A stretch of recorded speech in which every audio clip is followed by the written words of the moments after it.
Betting కేసుని మనము SP గారి ఆదేశాల మేరకు హిందూపురంలో ఒక బెట్టింగ్ కేసుని ఛేదించడం జరిగింది.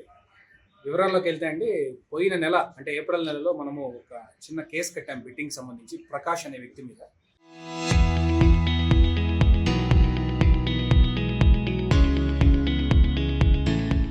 అది క్రైమ్ నెంబర్ కూడా 30/2026 గేమింగ్ యాక్ట్ కట్టాము హిందూపూర్ యూపీఎస్ లిమిట్స్లో.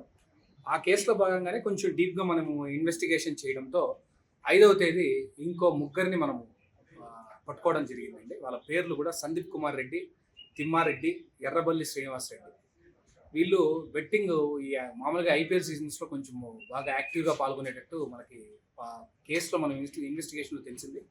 వీళ్ళ మీద మనం నిఘా ఉంచి ఒక 5-6 డేస్ వర్కౌట్ చేసిన తర్వాత 5వ తేదీ మనం మే నెల 5వ తేదీ మనం రైడ్ చేసినప్పుడు ఈ ముగ్గురిని మనము పట్టుకోవడం జరిగింది. ప్లస్ వాళ్ళ దగ్గర నుంచి మనము దాదాపు 13,20,000 రూపాయల నగదు మనం సీజ్ చేయడం జరిగిందండి.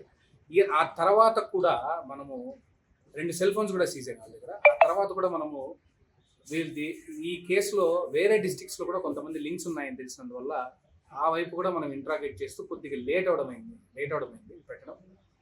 ఇంకా కూడా వేరే డిస్ట్రిక్ట్స్లో కూడా వీళ్ళకి సంబంధించిన లింక్స్ కూడా వేరే డిస్ట్రిక్ట్ వాళ్ళు కూడా, అంటే అదర్ డిస్ట్రిక్ట్ వాళ్ళు కూడా మనం ఇచ్చిన ఇన్ఫర్మేషన్తో వాళ్ళు కూడా వర్కౌట్ చేస్తున్నారు. సో దాని గురించి ఇప్పుడే మాట్లాడకుండా ఈ ముగ్గురు అయితే పక్కాగా తేలారు. 13,20,000 వీళ్ళ దగ్గర సీజ్ చేయడం.